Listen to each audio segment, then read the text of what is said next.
Hello mga kabayan, magandang araw sa inyo. Ako si Randy at welcome sa aking channel. Dito sa video na to, isi-share ko sa inyo kung paano mag-open line ng STC router. Ang ibig sabihin po nun, para magamit natin yung router sa kahit anong network. Saka kahit dalhin nyo po sa Pilipinas, magamit nyo rin po yan pag na-open line nyo. So simulan na po natin. Ang una po nyong gagawin, kailangan alisin nyo yung SIM card. Meron po akong Zain na SIM card dito. Yan po yung gagamitin nating pang try kung gagana yung pang open line natin. Pag naalis nyo na yung SIM card, i-power on nyo na po yung router. Tapos kumuha kayo ng LAN cable para i-connect natin sa router at saka sa computer natin. I-connect ko na po yung LAN cable dito sa router at saka sa computer.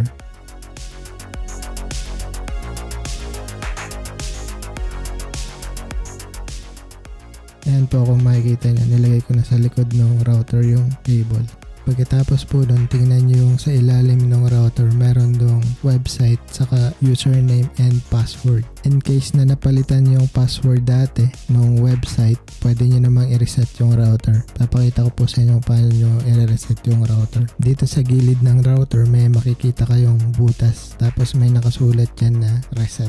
Ito kung napapansin nyo. Bali, ilalagay nyo lang po yung pin dyan. Maghanap kayo ng pin na pwedeng isuot dyan o kasya sa butas na yan. Tapos, i-press nyo po ng mga 15 seconds. Huwag nyo pong aalisin agad hanggang mag-blink po yung ilaw niya. Tapos, magre-restart po yung device. Tapos pagka-reboot ng device, babalik na yun sa default na user and password. Itong nandito sa ilalim niya. Kaya kahit nakalimutan nyo, meron pa rin po kayong option para ma-reset yung admin password and username. Kung alam nyo na yung user at password ng gateway para mabuksan natin yung setting ng router, open na po natin yung browser natin.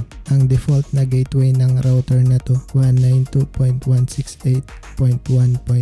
Tapos yung default na username niya, admin.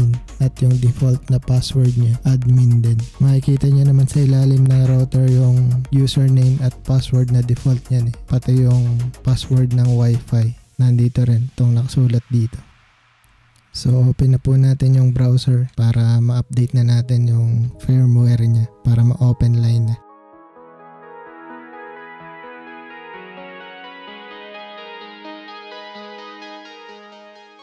I-type natin sa browser natin yung default na gateway 192.168.1.1 tapos enter. I-input na natin yung username niya, admin, password niya, admin din, puro lowercase, tapos press login. Ito sakto na palitan yung password ng router. Kailangan natin i-reset para makita nyo rin kung paano mag-reset ng router. I-reset natin tong router.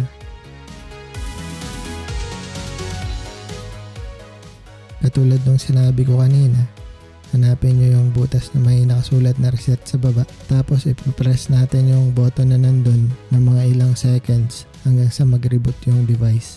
So ito na po yung gagawin ko na po. Panoorin nyo na lang.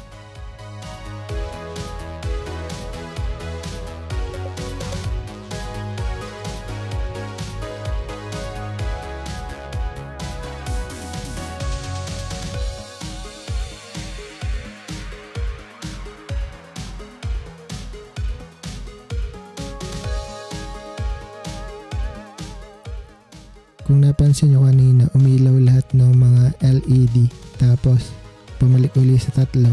Yun po yung sign na nag-reset na yung device. So, babalik na po tayo sa browser natin. I-check natin kung nag-default na uli yung username and password. Try uli natin username, admin, password, admin.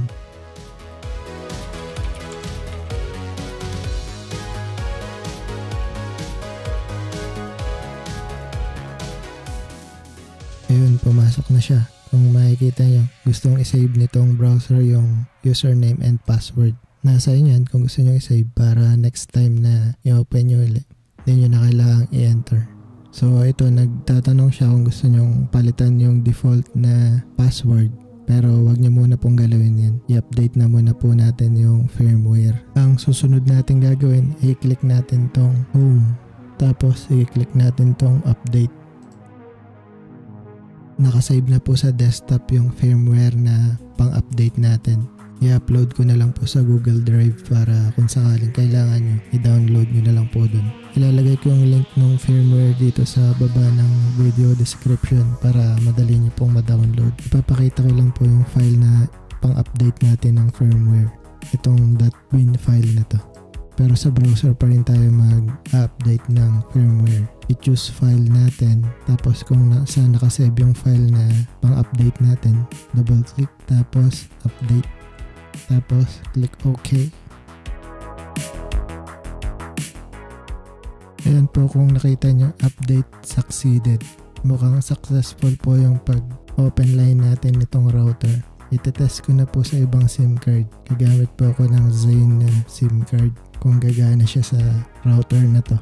Alisin ko na po yung LAN cable tapos lalagyan na po natin siya ng SIM card. Alisin na po natin yung LAN cable.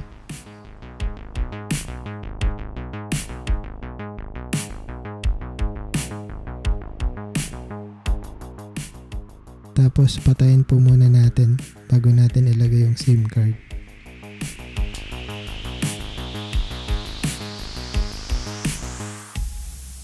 Nalagay ko na yung SIM card.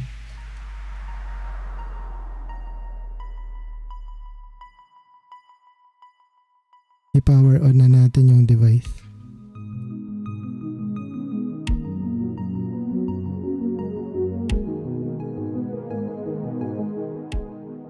Antayin lang po natin kung sayang magkakasignal. Automatic na po niyang madedetect kung anong SIM card yung ginamit niyo.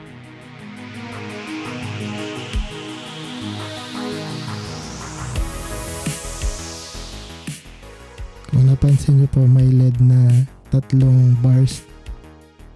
Yan na po yung signal. Tumaas po ulit. Tingnan natin po doon sa setting kung na-detect na ba talaga niya yung signal ng Zain. Ikakabit ko na po ulit yung LAN cable. Pero pwede na rin po kayong kumonect sa Wi-Fi niyan. Nasa ilalim naman po nitong device yung pinaka-password niya. Kopyahin nyo na lang po.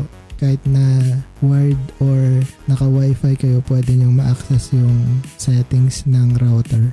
Saka kahit na computer or mobile phone ang gamitin nyo, basta alam nyo yung password at yung username, pati na rin yung access point, yung 192.168.1.1. Pwede nyo pong palitan yung mga setting nyan kahit na sa cellphone or sa computer. Kabit ko na yung LAN cable, check na natin sa browser.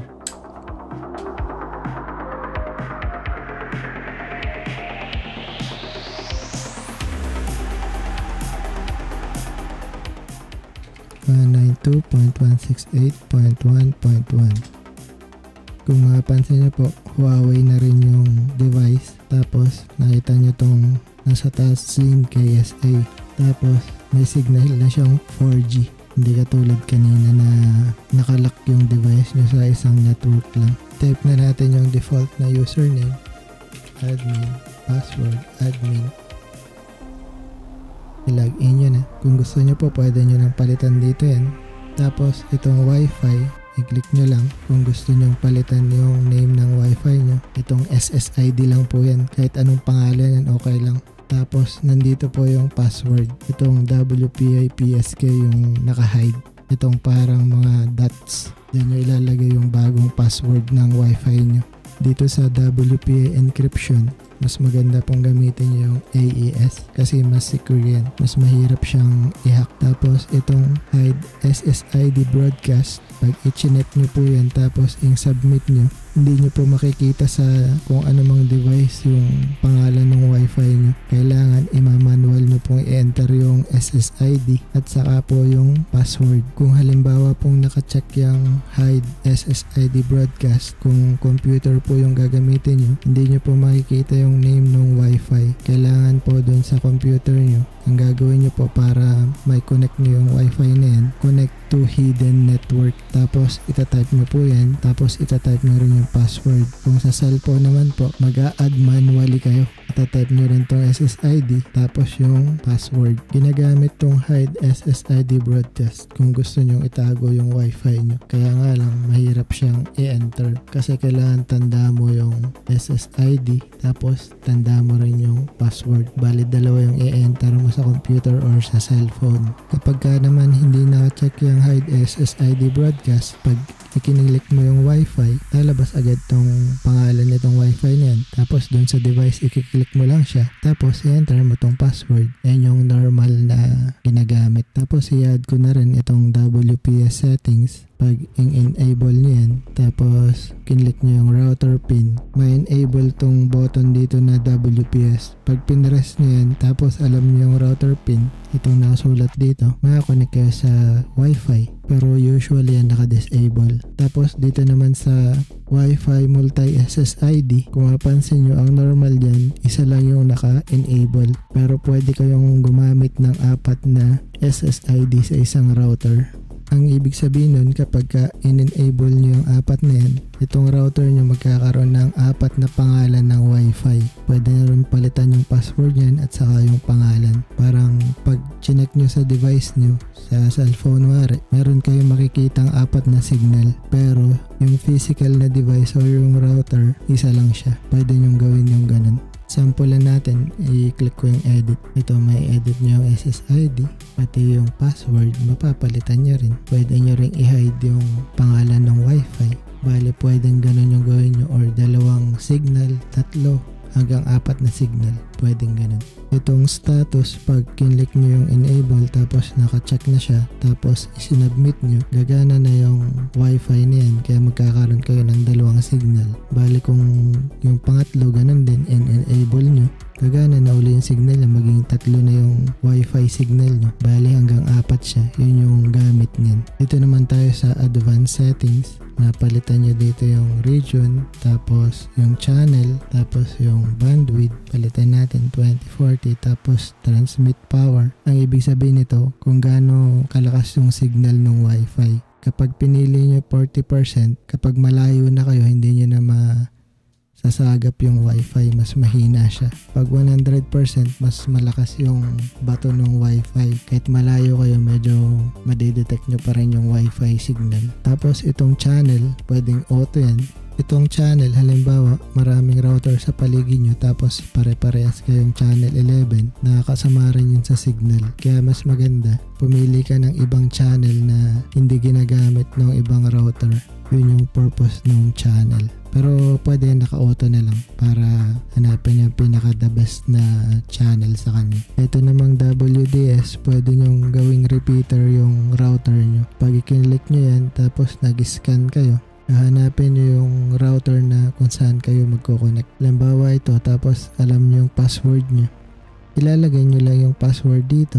Ang mangyayari dyan, yung router nyo magiging repeater. Pag ginamit nyo pong repeater itong router na to, alisin nyo na po yung SIM card kasi hindi nyo po kailangan meron dyang internet. Ang ibig sabihin po ng repeater, meron kayong kukonekan na main router tapos yun yung may internet. Ang purpose po nitong router, para mapalawak yung signal nyo. Kung merong mga lugar na hindi na makasagap ng wifi, ang gagawin nyo po, ilalagay nyo sa pagitan ng main router at saka yung lugar na wala na siyang wifi. Pero kailangan itong router na to, masasagap niya pa rin yung main router. Hindi po kasi kayo doon gagamit ng wire. Wireless po yung connection nun. Sa wifi din po kukonek itong router na to. Tapos yung device or cellphone, dito naman kukonek kung halimbawang malayo yung main router nyo. Yun po yung purpose ng repeater. So ayan na po mga kabayan, hanggang dito na lang po muna yung aking video. Salamat sa panonood at pakikinig. Siyempre, kung nagustuhan niyo po yung aking video, huwag niyo pong kalimutang mag-subscribe, i-like yung aking video, at i-hit yung notification bell sa taas para pag may bago po akong i-upload, lagi po kayong updated. Sana po ay may natutunan kayo dito sa video na to. Ako po si Randy. Salamat po.